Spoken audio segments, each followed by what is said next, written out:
Radio Educación desde la Colonia del Valle en la Ciudad de México. Radio Educación.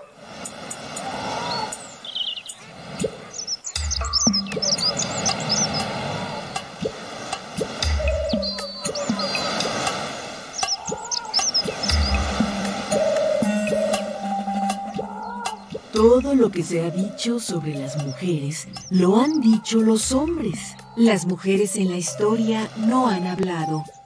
Hay que hablar con ellas. Poulain de la Barre.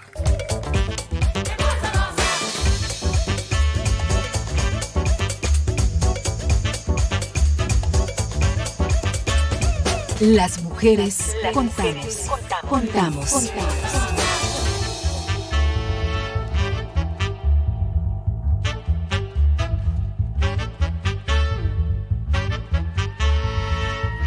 No solo somos un poco más de la mitad del mundo. Nuestra sociedad cuenta con nosotras para la transformación social. Sé parte de nuestro presente.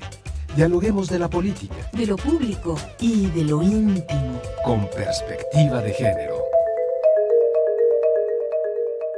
¿Qué y cómo contamos las mujeres?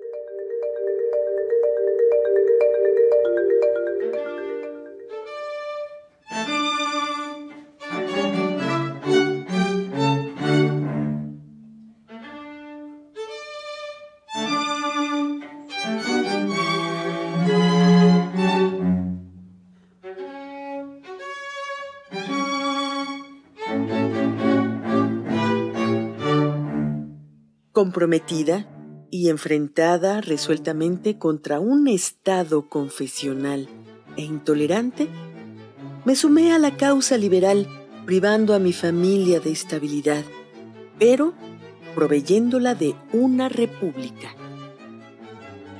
Uno de tantos ideales compartidos con mi esposo, don Benito Juárez García, fue acabar con fueros, privilegios e intolerancia religiosa. A él le escribí que las mujeres de la familia de Matías Romero solo piensan en confesarse y ayunar y hablar de jubileo, de indulgencias y una porción de beatitudes que yo me hago esfuerzos para creer y no puedo. La pobre señora es muy buena y su hermana, pero muy cerradas, creyendo que todos los protestantes se condenan y solo los fanáticos, como ellas, se van al cielo.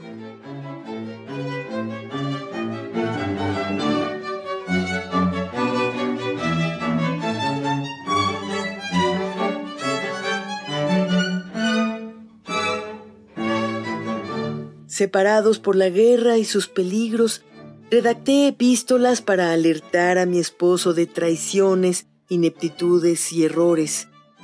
Hice una espléndida labor diplomática durante mi exilio en los Estados Unidos. De mi pluma salió: no nos volveremos a ver hasta que no triunfemos. Soy Margarita Maza, mujer liberal, compañera y consejera del Benemérito de las Américas.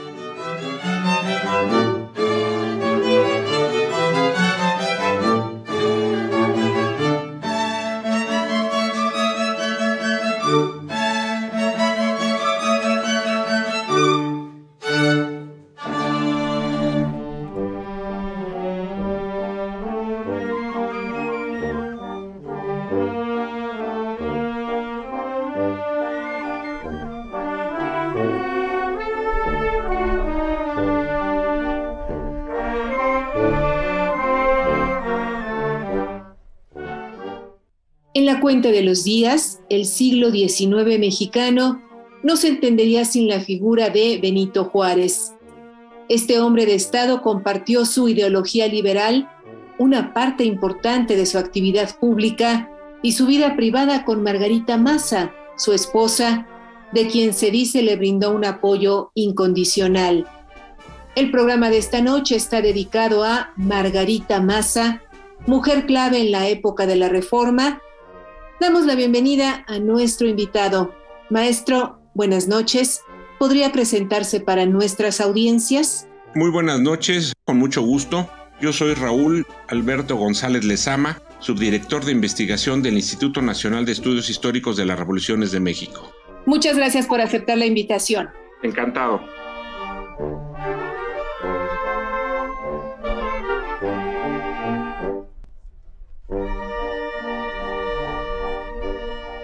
Ante este micrófono, Ana Leticia Vargas, y en época de pandemia, detrás de las pantallas, todo el equipo de Las Mujeres Contamos, encabezado por Guadalupe Sánchez López, le invita a permanecer la próxima hora en sintonía con este programa. Tejamos juntas y juntos la red de ayuda y compartamos experiencias con perspectiva de género. Búscanos en Facebook como Las Mujeres Contamos. En esta emisión grabada, la invitación es a que nos escriba y nos cuente su historia. Las mujeres somos las que atesoramos la palabra, las que guardamos las historias familiar, personal y social, y de nuestro equipo de producción, Marlene Reyes y Gabriela Sosa Martínez, les invitan a contar todas estas historias y a compartirlas con las y los escuchas de este programa.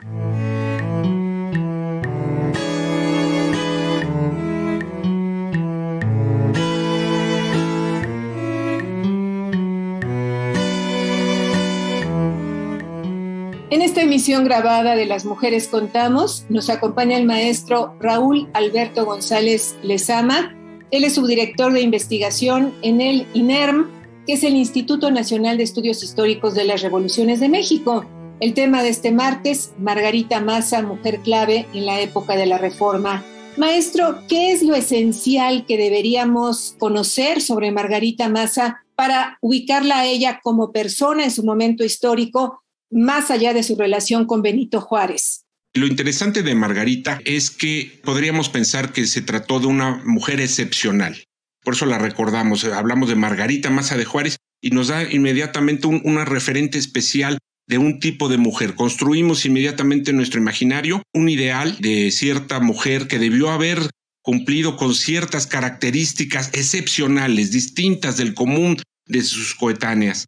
Pero realmente no es así. Nosotros, a través de Margarita, podemos explorar la situación de la mujer mexicana de su momento. Cómo todas ellas participaron, porque todas lo hicieron. No se puede hablar de Margarita, mujer clave de la Reforma.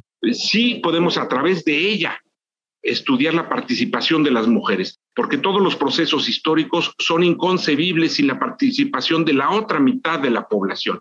Eso no es cierto, no ocurre nunca en ningún lugar en que se pueda ir transcurriendo a través de la historia y de sus procesos sin que participen o sean afectados indirectamente todos los habitantes de una región.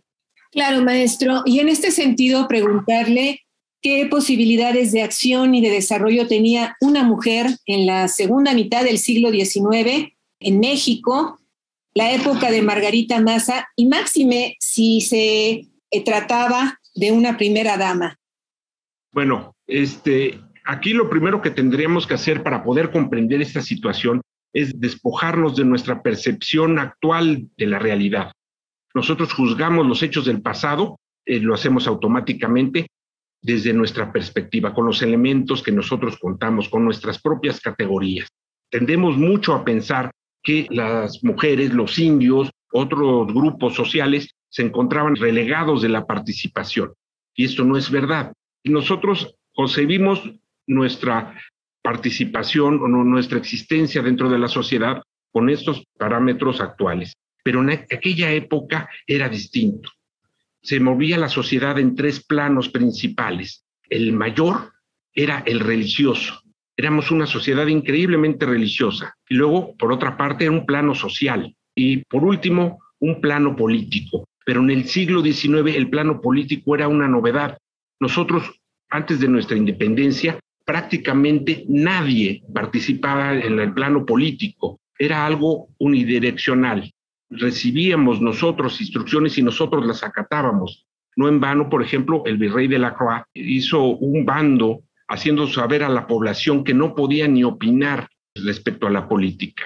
Y decía, sepan todos los habitantes de esta tierra, cuyo monarca es el señor que ocupa el trono de España, que nacieron para callar y obedecer. Esa era la percepción de la participación, no solo de la mujer, sino absolutamente todos los habitantes en la política. En el siglo XIX hay un rompimiento de estas relaciones y estas esferas de participación de los individuos se van transformando. La reforma, por ejemplo, implicó que el plano religioso se fuera contrayendo y el plano político fuera creciendo. Pero en el siglo XIX era bastante distinto. De hecho, en el plano religioso era distinto porque ahí no solamente permitía, sino que demandaba la participación absoluta de todos los individuos, hombres, mujeres, pobres, ricos, blancos, indios, todos debían participar. Y en ese espacio, por ejemplo, era muy importante la participación femenina. La reforma lo cambia todo. Viene un rompimiento y las esferas se van transformando, van cambiando sus dimensiones. Y sí, la mujer empieza a demandar participación en la otra esfera, aquella en la que participaba principalmente comenzó a contraerse. Volviendo a Margarita Maza, maestro, ¿cuál fue la educación que ella recibió? Tenemos entendido que fue una educación esmerada, en todo caso, ¿en qué consistió la misma? En aquella época, Margarita nació en 1826, en la muy pequeña para nuestros parámetros ciudad de Oaxaca, tendría unos 30,000 habitantes máximo, y contaban con muy poca oferta educativa, no solo para las mujeres, sino para todos. Había solo 4 escuelas públicas en ese momento. A nivel general en la República, el analfabetismo era del 99%. Margarita, que se crió en el seno de una familia acomodada, fue educada en su domicilio. Ella no asistió a estos colegios o las famosas amigas, que era donde participaban los niños en sus primeros años y también las mujeres. Ella fue educada en su casa. Y sí, podemos ver, nosotros no podemos por lo mismo saber qué materias se le impartieron, en qué consistió, pero sí lo podemos ver, por ejemplo, en sus escritos, en su forma de expresarse, se ve que sí, efectivamente tuvo una buena educación, tiene una buena letra, tiene una escritura bastante correcta, su expresión escrita es bastante buena. Así que sí, efectivamente podemos decir que fue una buena educación la que recibió. Las cartas entre Benito Juárez y Margarita Maza son actualmente la fuente más, digamos, fidedigna que tenemos para conocer sobre sus vidas privadas y también sobre sus actividades públicas. Sí, efectivamente. Gracias a esa fuente, que es prácticamente el mayor lugar donde podemos encontrar información sobre Margarita, desconoceríamos muchísimo de la vida de Margarita si no fuera por estas cartas. Y sí, efectivamente, son cartas muy interesantes porque abordan 2 temas fundamentales para la familia Juárez Maza. Tanto su vida privada como la situación política. Sí hablan Margarita y Benito sobre la situación política.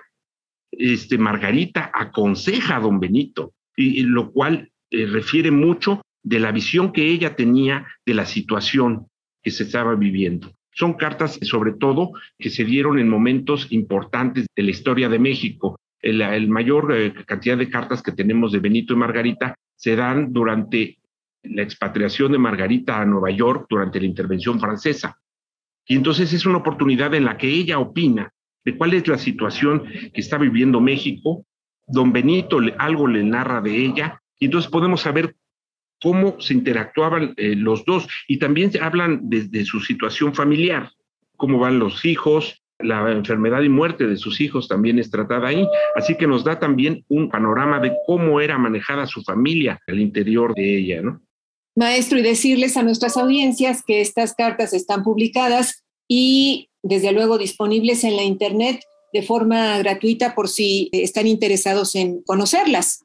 Sí, yo se las recomiendo mucho porque nos den esa oportunidad. Conocemos la historia general de los acontecimientos, pero no cómo se vivió también a través de los personajes. Y es una muy buena oportunidad de conocer un poquito más de don Benito, un poquito más de doña Margarita, que las hemos a lo largo de nuestras vidas, siempre los hemos escuchado, los tenemos presentes, pero no los conocemos realmente. Y eso es una muy buena oportunidad y afortunadamente contamos con la posibilidad de verlas desde nuestros hogares a través de Internet. Maestra, ¿cuáles son los 3 o 4 momentos fundamentales en la trayectoria política de Juárez que mayores demandas plantearon a Margarita Maza, en el entendido que ellos estuvieron separados por largos periodos? Así es, efectivamente, que no les ocurría nada más a ellos. Imagínese usted que vivimos nosotros a lo largo del siglo XIX una serie constante de conflictos internos y externos que trastocaban siempre el interior de las familias mexicanas. Hubo grandes divisiones, e incluso las familias por motivos políticos, unos que apoyaban una corriente política, otros otra distinta. Y ahí les toca también esa marea de acontecimientos, le toca también a la familia Juárez Maza. El primer conflicto que tienen que vivir juntos como pareja es durante la dictadura de Santana. Este es un momento muy interesante que transforma como individuos tanto a Margarita como a Benito. En 1853, Antonio López de Santana regresa al poder y comienza una persecución en contra de los liberales. Y don Benito no podía estar exento de esta persecución. Es desterrado, se le ordena salir del país y se traslada a Nueva Orleans, donde, como nos han contado, ejerce varios oficios muy humildes para mantenerse y también le saca provecho porque entra en contacto con personajes que fueron importantísimos en su vida, como Melchor Ocampo, por ejemplo, que le hace ver la necesidad de una transformación más profunda en la sociedad y en la política mexicana. En ese entonces, Margarita se queda sola en Oaxaca y tiene que buscarse la vida para ella y sus hijos. Comienza entonces Margarita, que había sido una niña educada en el seno de una familia acomodada, tiene que buscar el sustento para ella y sus hijos. Y no solo eso, buscar ayudar a Benito, que está en el extranjero, sin recursos. Se dedica entonces al comercio, pero desgraciadamente la inquina generada por la lucha y la persecución contra los liberales la alcanza a ella y comienza a ser molestada, hostilizada por los conservadores que no le perdonan romper el molde que estaba establecido. Y todos aquellos partidarios del liberalismo o antagonistas del régimen son hostilizados. Y le pasa también a Margarita. Margarita, incluso temiendo por su integridad, abandona la ciudad de Oaxaca y tiene que refugiarse en puntos distantes de la capital para evitar esa persecución. Eso la va formando como persona. Va demostrando también unas características de fortaleza que eran muy necesarias en aquella época, en situaciones bastante complejas. Nos habla usted de este primer momento durante la dictadura de Santana. ¿Habría otros que le parece importante introducir en este? No, sí, por supuesto. Nuevamente triunfa la revolución de Ayutla contra Antonio López de Santana y puede por fin volverse a reunir la familia después de una separación. Pero la tranquilidad no les duró mucho. Estalla la guerra de reforma provocada por el rechazo de los conservadores a la nueva constitución, una constitución que rompe el esquema en que se manejaba toda la sociedad del México del siglo XIX. Esta constitución afectaba principalmente aquellas esferas que yo les comentaba, las esferas de participación de la gente, tanto en la vida religiosa, política y social, porque le daba un papel muy distinto a cada individuo del que ya habían estado cumpliendo en la primera parte del siglo XIX, a partir de nuestra independencia y durante todo el virreinato. Aquí se quiere separarse al Estado de la Iglesia, quiere que se acaben los estamentos en los cuales estaba fundada la sociedad. Así que viene un momento muy importante de trauma en la sociedad mexicana que tiene que transformarse desde sus raíces y convertirse en algo que no había existido antes, un Estado moderno. Viene un rompimiento entre la sociedad, se da la guerra de reforma y don Benito tiene que abandonar la Ciudad de México. Pues don Benito, como sabemos, empieza su gobierno en la ciudad de Guanajuato, se traslada a Guadalajara y de ahí empieza un periplo que lo lleva hasta la ciudad de Veracruz. Margarita, en ese momento, al estallar la guerra de reforma, se había trasladado a Oaxaca, que era donde podía estar más segura, por su red familiar y por su red de amigos que tenían en el estado. Pese a ello, fue perseguida nuevamente por los conservadores y ahora sí con más ahínco. porque era la esposa del presidente de la República por los constitucionalistas. Era importante lograr tener un rehén de esa categoría. Y para evitarlo, Margarita tuvo nuevamente que escapar de la ciudad de Oaxaca y ahora trasladarse por la sierra con sus hijos hasta la ciudad de Veracruz, donde estaba asentado el gobierno constitucionalista de Benito Juárez. Es un momento muy importante en el cual tuvo que arriesgar su vida junto con la de sus hijos, que eran muy pequeños en ese momento, y trasladarse hasta el puerto de Veracruz. Un tercer momento ocurre cuando se da la intervención francesa en México. En 1863, el gobierno de la República, en el mes de mayo, tiene que abandonar la capital porque se acercan ya los ejércitos franceses que acababan de tomar la ciudad de Puebla y vienen sobre la capital de la República. Se traslada a don Benito con su familia y con muchas personas del gobierno a la ciudad de San Luis Potosí, y lo va siguiendo Margarita con su familia. De San Luis Potosí se trasladan a Monterrey, siempre perseguidos por los franceses que van avanzando en su ocupación de la República. En la ciudad de Monterrey incluso nace su último hijo de Margarita, y con su hijo todavía recién nacido tiene que optar por abandonar el país, porque se dan cuenta que las familias les restaban movilidad al gobierno de la República. La mejor opción que encontraron fue que Margarita se trasladara a los Estados Unidos. Y se va con toda su familia, se lleva a todos sus hijos, los acompaña su recién estrenado yerno, Pedro Santacilia, que es el único varón adulto que acompaña a toda la familia, porque Benito y Margarita tuvieron 12 hijos, no todos sobrevivieron, pero con ese grupo familiar se tienen que ir de México. Ese fue un momento muy importante, no solo para la familia, sino para la participación de Margarita en un momento clave de la historia de México. Y ahorita se las voy a contar también, si usted gusta. Claro que sí, maestro. Si lo desea, podemos hacerlo ahora mismo. Miren, durante la intervención francesa coexistieron dos gobiernos en nuestro territorio. Uno monárquico, encabezado por Maximiliano de Habsburgo. El otro, el legítimo, el constitucional, el de don Benito Juárez. Don Benito se tuvo que refugiar en el norte de la República por la persecución que estaba haciendo por el ejército francés. Llega hasta Paso del Norte, que era entonces un pequeño caserío y que hoy es una de las ciudades principales de la República y que lleva el nombre de don Benito, es Ciudad Juárez. Mientras tanto, Margarita se encuentra en Nueva York. Los Estados Unidos no se habían decantado por el reconocimiento del gobierno republicano de don Benito ni por el gobierno monárquico de Maximiliano.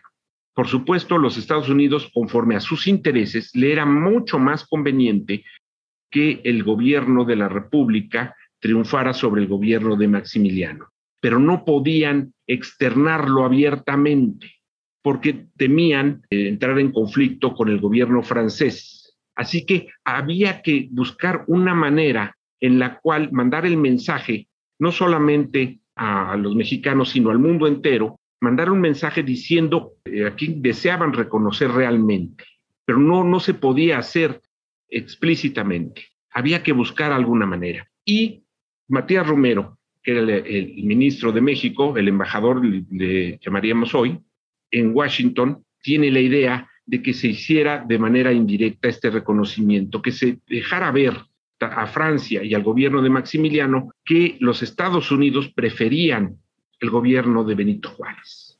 Y don Matías Romero tiene la idea de hacerlo a través de Margarita Maza.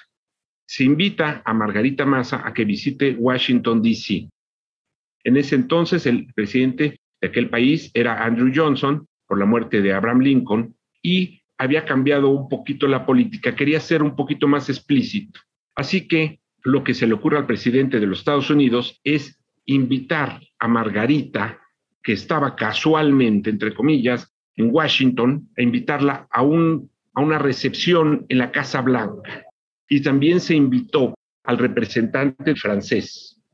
Se hace una recepción abierta en la Casa Blanca, se le da un trato muy especial, la reciben a Margarita ahí, la sientan en la mesa de honor, se le dan toda clase de atenciones para mandar ese mensaje diciendo, miren, nosotros reconocemos la calidad de esta persona como una primera dama.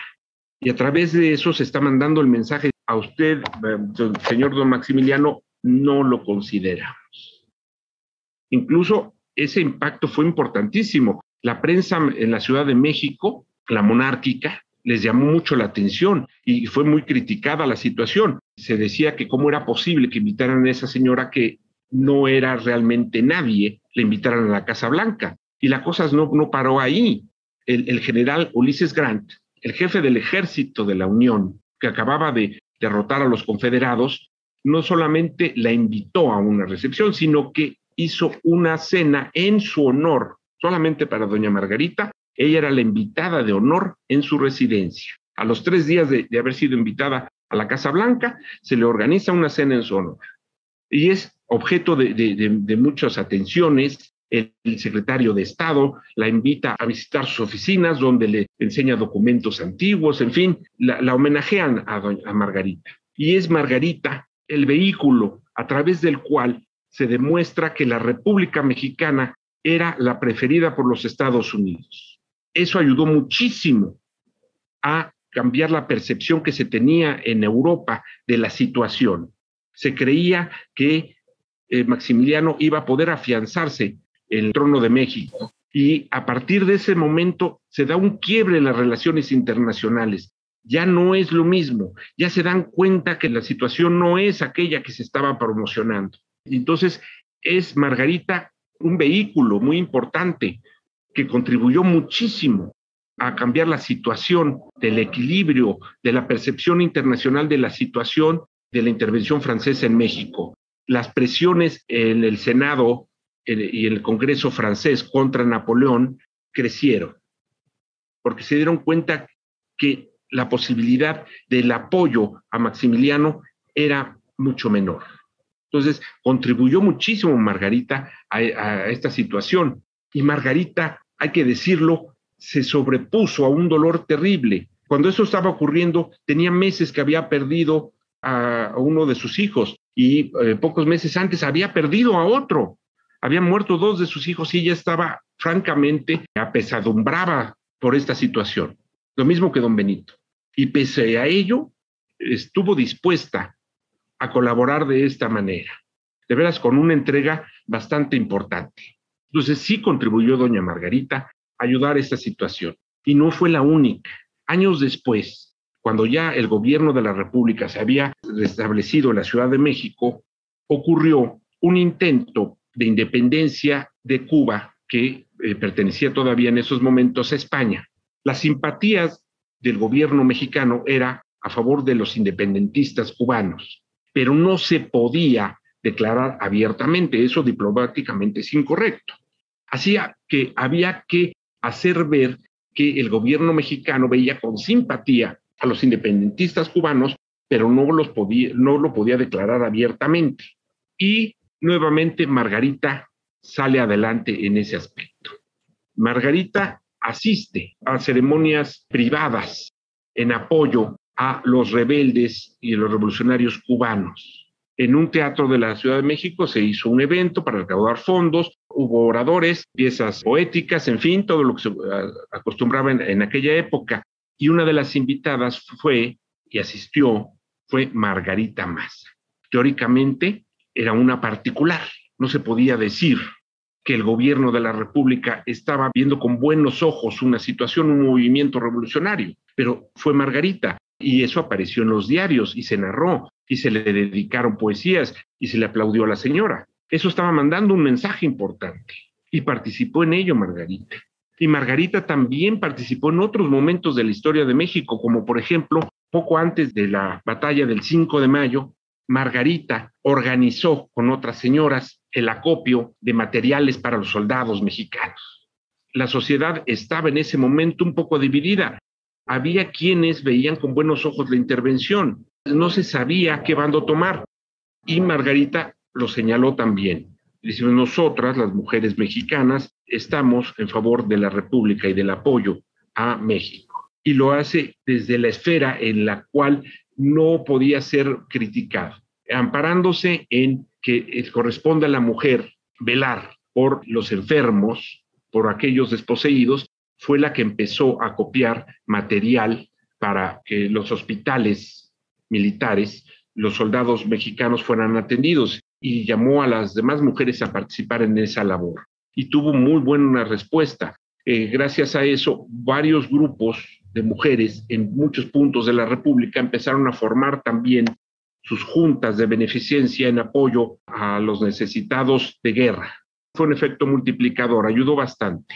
Se permitía entonces que las mujeres pudieran manifestar su preferencia por alguna situación. Maestro, por esto que nos dice y con todos los elementos en la mano, ¿podemos afirmar entonces que Margarita Maza fue una mujer clave en la época de la Reforma? Sí, sobre todo para nuestra percepción, porque a través de ella podemos ver cómo las mujeres, sabemos todo esto porque Margarita era la esposa del presidente, sabemos que Margarita formaba estos comités de ayuda porque la prensa lo refleja, porque era un hombre que llamaba la atención, pero todas estas mujeres, hubo muchísimas mujeres que participaron en todos estos momentos. Es clave porque a través de ella conocemos la participación de la mujer y que esta era generalizada, que no eran casos de excepción, que estos movimientos, el movimiento de la Guerra de Reforma, la lucha contra la intervención francesa, son luchas que hicimos los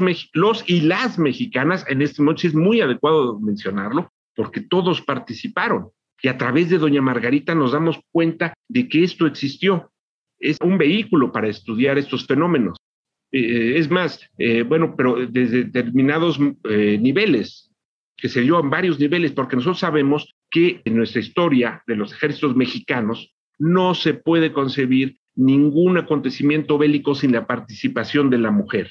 Siempre en todo contingente del ejército mexicano, en todos los movimientos, hubo grandes grupos de mujeres que acompañaban a estos ejércitos. Las soldaderas no son producto de la Revolución Mexicana, esto existió siempre. Siempre eran las encargadas de cumplir ciertas misiones indispensables para el funcionamiento del ejército. Siempre acompañaban a estos contingentes, otro contingente también bastante numeroso de mujeres. Y la guerra la hicimos todos. En esta emisión grabada de Las Mujeres Contamos, conversamos con el maestro Raúl Alberto González Lezama. Él es subdirector de investigación en el INERM, Instituto Nacional de Estudios Históricos de las Revoluciones de México. El tema de este martes, Margarita Maza, mujer clave en la época de Reforma.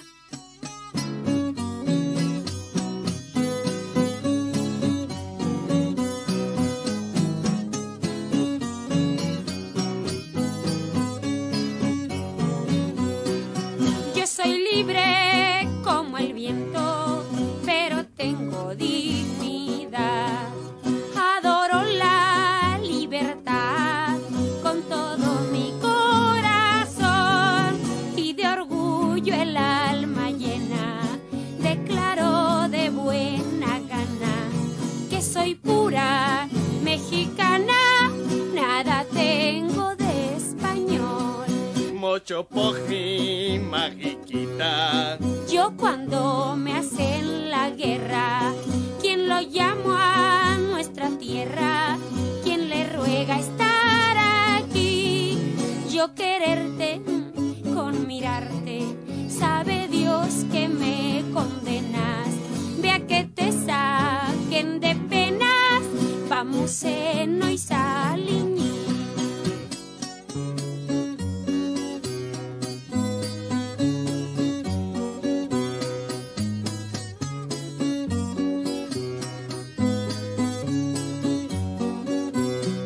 Te quiere mi magiquita y trabajemos unidos. ¿Quién le dio tan grande pico?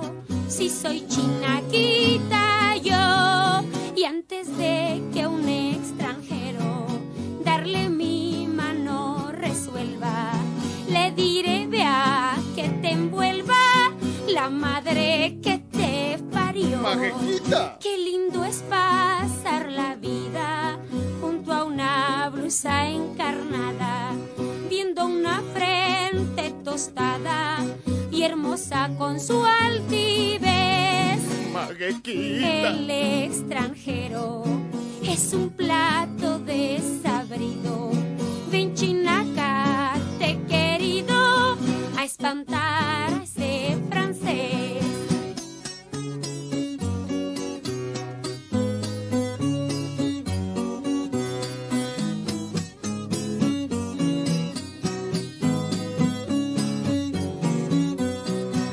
Te quiere mi Maguequita e trabajemos unico.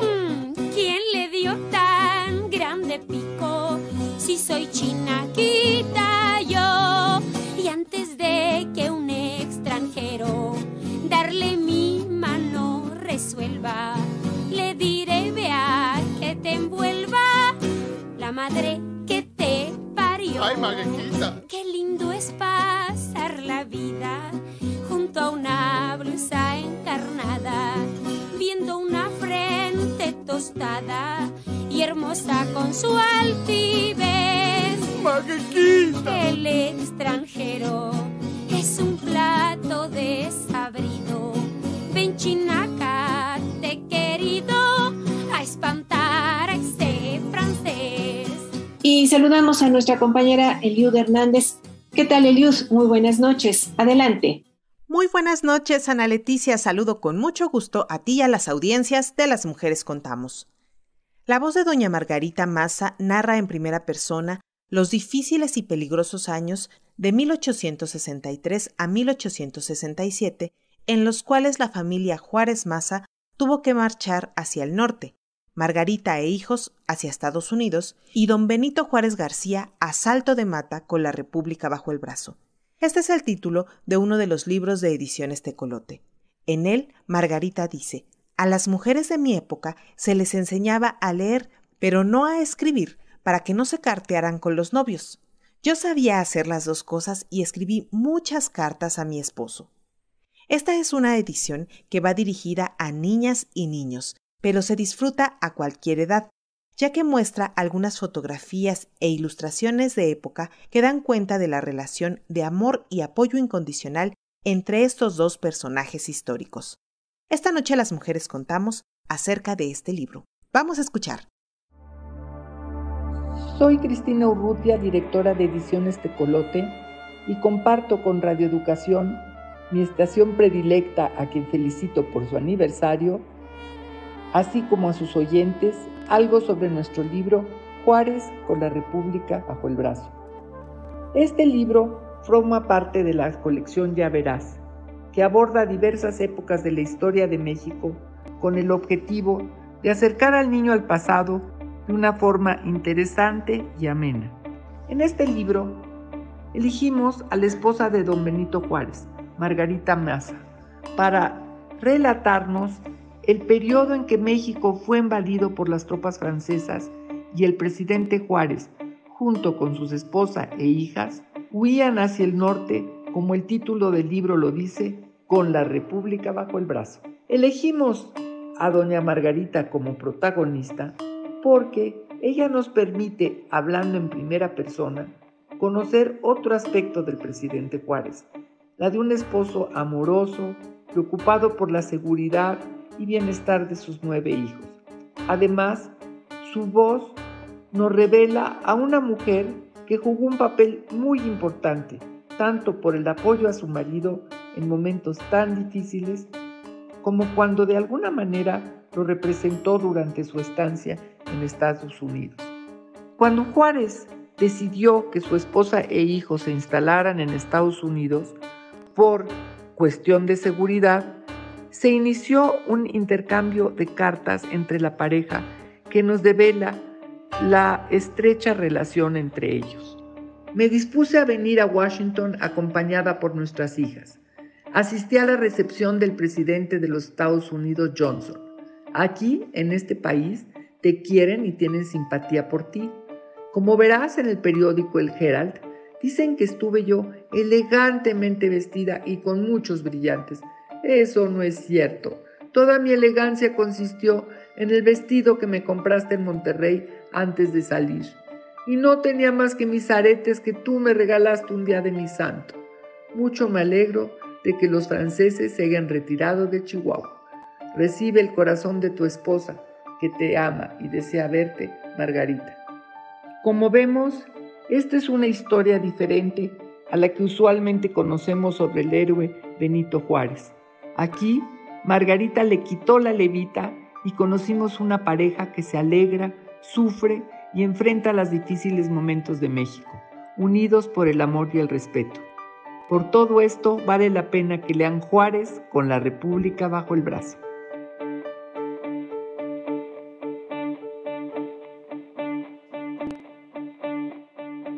Gracias, Eliud Hernández. A nuestras audiencias les recordamos que esta es una emisión grabada, por lo que agradecemos que nos hagan llegar sus mensajes a las redes sociales, donde estamos como Las Mujeres Contamos. En esta oportunidad conversamos sobre Margarita Maza, mujer clave en la época de la Reforma, con nuestro invitado, el maestro Raúl Alberto González Lezama, subdirector de investigación en el INERM, Instituto Nacional de Estudios Históricos de las Revoluciones de México. Maestro, justamente porque hubo una participación activa de las mujeres en el momento histórico que estamos analizando con usted, preguntarle si los liberales o Juárez en lo particular en su calidad de presidente del país enarboló derechos para ellas. Pues sí, efectivamente, sí ocurrió.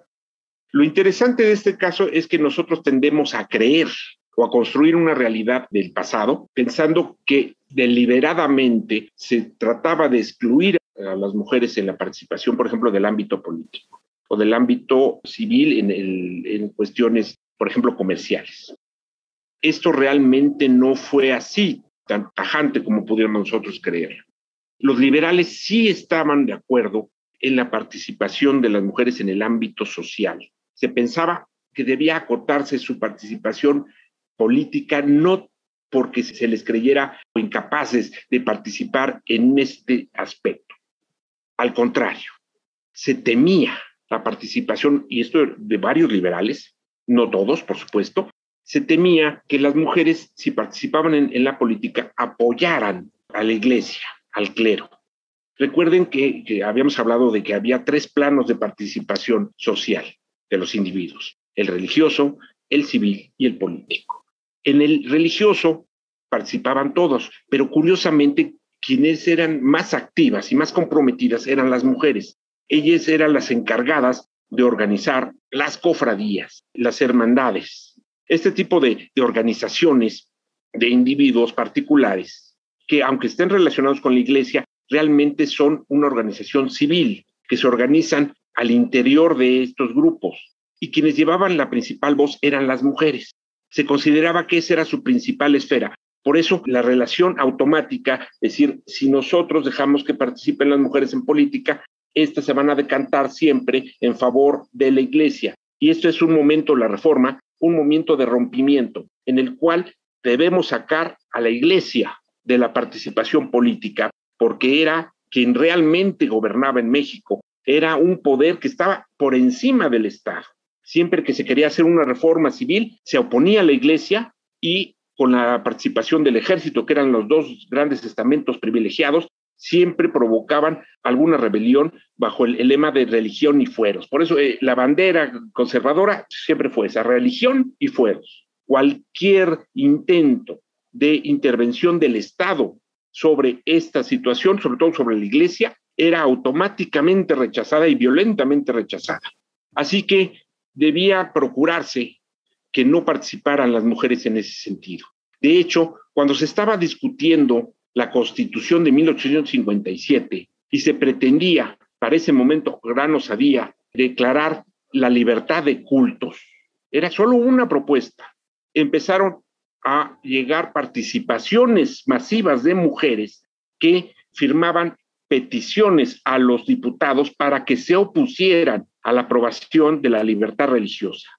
Ahí vemos una de las primeras grandes participaciones políticas de la mujer en el siglo XIX. Se firmaron muchísimas peticiones de varios puntos de la República explicando por qué se oponían ellas a la libertad de cultos. Por ejemplo, José María Vigil alaba esta participación y dicen, yo, lejos de criticarla, alabo el derecho y reconozco el derecho que tienen las mujeres a participar y dar su opinión. No me gusta el tema, no me gusta la postura que ellas están defendiendo, pero defiendo sí su derecho a opinar, me guste o no, sobre algún tema político. Ese era uno de los liberales partidarios de la participación política de la mujer. Otro partidario de ellas, y es el más conocido, es Ignacio Ramírez, el nigromante, que al momento de discutirse el artículo primero del proyecto de Constitución de 1857, protesta, porque dice, aquí no veo en ningún lado que se diga dónde están los derechos de las mujeres y de los niños también. Y defiende esta postura, es decir, las mujeres son perfectamente capaces de participar en la política. Y da ejemplo, en ese momento era la reina de Inglaterra, la reina Victoria. En España tenían una reina. Dice, ¿cómo es posible que la mujer que puede ser reina no puede participar en otros niveles? Y se defiende la postura de la participación política de la mujer. Otros liberales no lo quieren, pero no porque crean que no sea capaz de ello, sino que temen la postura que adopten en favor de la política, pensando siempre que se iban ellas a inclinar en favor de los conservadores, porque se le creía en el papel que la mujer, su papel precisamente era conservar lo que sea, la religión, la familia, es un elemento conservador en sí mismo. Así que en este momento de transformación del Estado no es conveniente. No se le quería relegar por otra causa más, sino porque se creía que era necesario que se diera primero la transformación de México en un Estado moderno, porque no lo éramos. Y no iba a poderse lograr esta transformación si no se desterraban estos elementos y esta forma de ver la vida desde el punto de vista conservadora. Y no afectó nada más a la mujer. También unos grupos muy numerosos, muy importantes, tenían por su formación, por su estructura, también tendencia hacia el conservadurismo. Estos son los grupos indígenas. Los grupos indígenas tenían su fuerza al interior en ser precisamente una comunidad muy cohesionada, muy cerrada, con usos y costumbres muy determinados. Y los liberales de ese momento pensaban que había que romper con ese tipo de relaciones sociales, que debían hacer otro tipo de forma de hacer política, que debían hacer el ciudadano, el individuo, que no participara a través de un grupo que podía siempre enquistarse en sus privilegios y en sus formas de hacer las cosas. Por eso también se critica mucho de que si el indio fue atacado durante el liberalismo, y no es eso, se atacaba esa forma antigua de relaciones sociales, porque en el mundo moderno no funcionaba, ya era un atraso y nos había ocasionado grandísimos problemas. El último que habíamos tenido por ese tipo de situaciones fue la guerra contra Estados Unidos, en los cuales no se tenía concebido una idea de participación del individuo como miembro de la sociedad, sino a través de su grupo, de su estamento. Por eso era difícil romper con los estamentos religiosos. Volviendo a un plano más personal en la vida de Margarita Maza, ¿cómo fue para ella llevar el proceso de maternidad prácticamente en solitario de los muchos hijos e hijas que parió? En razón de las circunstancias políticas que ya usted nos ha explicado, así como por la larga separación de su esposo, ¿en algún momento ella le llegó a pedir a Juárez que dejara la presidencia y se reuniera con la familia? No realmente. Ella siempre fue muy respetuosa de la decisión que tomó don Benito y lo apoyaba. Se colige de las cartas que tenía el matrimonio que ella sí hubiera deseado una vida más reposada, pero que comprendía que las circunstancias lo obligaban a tener que actuar como lo hizo. Juárez tampoco deseaba haber tenido que tener un gobierno errante como lo tuvo que hacer en 2 ocasiones. Primero durante la Guerra de Reforma, que tuvo que abandonarlo todo y peregrinar por la República, y nuevamente tener que hacerlo después con la intervención francesa. Hubiera sí deseado vivir una tranquilidad, una armonía, yo creo que es algo muy natural, pero nunca se interpuso en ello. y ella entendía que don Benito quisiera permanecer después en el gobierno, lo entendía, se ve en la correspondencia. De hecho, cuando regresa Margarita de su exilio en los Estados Unidos, la prensa va siguiendo el recorrido que tiene doña Margarita desde Estados Unidos, entra en Veracruz, es nuevamente motivo de homenaje, se está homenajeando. Don Benito no había llegado a la Ciudad de México cuando a Margarita ya por medio de la prensa ya la están siguiendo. ¿Por dónde va? ¿Por dónde viene? La serie de homenajes que tiene. Y cuando la recibe en Puebla, recuerden que Puebla, una ciudad muy conservadora, que estuvo a favor de la intervención francesa, es Margarita en los brindis que se hacen en su honor, da a entender, doña Margarita, que es necesario que en las elecciones que se preveían, que se convocaran a la llegada de don Benito a la Ciudad de México, ella insinúa que debe continuar don Benito, que la gente debe volver a apoyarlo para que sea nuevamente presidente. Así que seguramente sí resentía ese tipo de situaciones, pero las comprendía bien y las apoyaba. Maestro, ¿es correcto que Margarita no pudo acompañar a Juárez en su entrada triunfal a la Ciudad de México? Sí, porque recuerde que venían de puntos muy distintos. Ella estaba en los Estados Unidos y don Benito en ese momento estaba en San Luis Potosí, y entonces van caminando por puntos muy distintos. Ella tiene que regresar, abordar en Nueva Orleans un buque que la va a dejar en Veracruz y entrar por el camino de Veracruz a la Ciudad de México, y don Benito viene desde el norte. De hecho, Margarita, cuando se ve ya el triunfo inminente de la República, le propone a don Benito: permíteme que deje yo todo y me reúna contigo en Chihuahua. Estaba en ese momento don Benito en Chihuahua, ya sabiendo, y se ve que ella conoce, le digo, la situación que está viviendo México, los detalles. Don Benito no le parece prudente y acuerdan que ella se debe permanecer en Estados Unidos hasta que sea prudente cambiar la situación. Entonces, ella también se ve como tiene voluntad en las cosas, no es pasiva en esa relación. Ella también da su opinión, da a conocer sus deseos, propone, y en ese caso no es aceptado por razones logísticas. Ella lo entiende, lo aceptan los dos. Y lo dice curiosamente don Benito en alguna de las cartas, dice: apruebo lo hecho por Margarita, ella me conoce bien y sabe lo que hay que hacer. Le da su lugar don Benito también. Es interesante, le digo, sí les recomiendo la lectura de esas cartas. ¿Cómo fue la vida de Margarita una vez llegado el triunfo de la República? Bueno, doña Margarita, sí, yo creo que sí anhelaba el sosiego después de tanto tiempo de separación, en la cual hubo que sufrir la trágica muerte de dos de sus hijos en el extranjero. Yo creo que sí deseaba descansar un poco, pero no le era posible. Tenía ella que seguir participando. La llamaban, la buscaban mucho. La gente sí llegó a admirar mucho a Margarita. Lo demuestra, le digo, en las recepciones que le hicieron a lo largo de su camino de regreso a la Ciudad de México. La llamaban la Madre de México, en fin. Se volcaba la gente, ese cariño, esa añoranza por la República, lo demostraban en ella.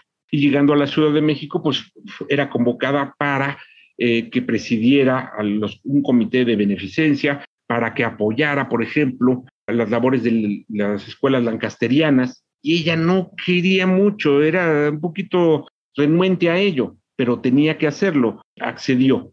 No duró mucho esto porque casi al poco tiempo comenzó a deteriorarse mucho su salud. Decayó mucho la salud. Recordemos que Margarita muere a los 43 años de edad, era jovencísima. Parece ser que fue atacada por un cáncer, me parece que en el estómago. No tenemos claro, pero hay indicios de ello. Entonces, sí, a pesar de esto, no pudo disfrutar ya de esa tranquilidad que ella tanto había anhelado.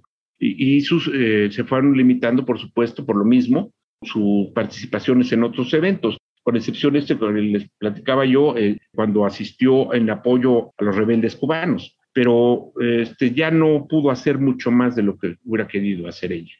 En pleno siglo XXI, con los avances que han registrado los feminismos, y cuando una de las luchas que se está dando tiene que ver con desmontar este concepto del amor romántico, ¿Qué tan apropiado resulta analizar las figuras de Juárez y de Margarita Maza desde esta perspectiva de la relación sentimental que tuvieron? Pues está complicado, porque sí, le digo que lo juzgaríamos siempre desde nuestra perspectiva actual, sin considerar los valores que predominaban en aquella época. Yo creo, y se demuestra en su correspondencia, que entre ambos había un gran amor, se amaban mucho, se nota, es palpable el gran cariño que se tenían. Y obviamente, pues 12 hijos demuestran que había un acercamiento muy grande entre ellos, siempre que podían encontrarse, al poco tiempo tenían otro hijo. Yo creo que es interesante no solamente ese punto. Margarita Maza nos ayuda a conocer cómo hemos ido cambiando nuestra percepción de la mujer y de su participación a través del tiempo. Por ejemplo, es muy interesante que al momento que muere Margarita, quienes la elogian en sus panegíricos mortuorios, hablan de que ella es un modelo de abnegación y hablan de la silente compañera que sufrió en silencio todos los avatares del destino. A los pocos años empieza a cambiar esa idea de Margarita y dicen, la abnegada sigue siendo todavía modelo de virtudes cristianas, familiares y compañera. Ya le agregan otro adjetivo. Todavía en 1963 se habla de consejera, ya no es compañera. A todos los adjetivos anteriores se le añade consejera. Se admite entonces la participación de la mujer con una opinión y así se va transformando a través de los tiempos y ahora nosotros ya la reconocemos no solamente como compañera y consejera, sino como activa participante. Por eso que le estaba yo platicando de su participación política, cómo sí tuvo ella que ver con cuestiones, mensajes políticos. Entonces, a través de Margarita podemos ver nuestra propia evolución en la percepción del papel de la mujer, cómo ya ahora sí se busca estudiar otros aspectos. Antes la historia se enfocaba principalmente a los grandes procesos políticos, a las grandes batallas, y no perdíamos el tiempo en las relaciones humanas, en las relaciones familiares. Ahora sí, gracias a todas estas participaciones de hombres y mujeres, nuestra visión de la historia del pasado y de esa historia repercutiendo en nuestro presente se ha transformado y eso nos ayuda a ver el mundo de una manera muy distinta. Maestro Raúl Alberto González Lezama, estamos prácticamente en el cierre de esta entrevista. ¿Hay algún asunto que se nos hubiera quedado pendiente o que usted quisiera plantear antes de despedirnos? Pues no, me hubiera gustado tener más tiempo para ahondar en cada aspecto en particular para que se llegara a una verdadera comprensión sobre cuáles eran las circunstancias que envolvieron a Margarita en su vida, pero si están ustedes interesados en ella, en el Instituto Nacional de Estudios Históricos de las Revoluciones tenemos una biografía gratuita, accesible a todo el mundo a través de Internet, en donde todos estos puntos que hemos tratado, pero con mayor detalle, los pueden ustedes leer. Y los invito a que visiten nuestra página, busquen el libro Margarita Maza, una mexicana en la historia. Pues queremos agradecer muchísimo a nuestro invitado, al maestro Raúl Alberto González Lezama, subdirector de investigación en el INERM, Instituto Nacional de Estudios Históricos de las Revoluciones de México, por su participación. Las mujeres contamos y nos despedimos. Muy buenas noches. Muy buenas noches, muchas gracias. Muchas gracias.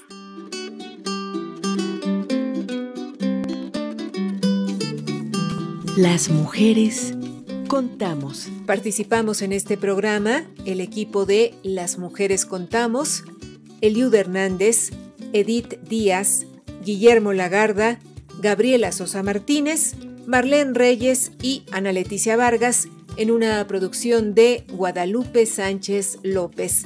Muchas gracias. Hasta la semana entrante.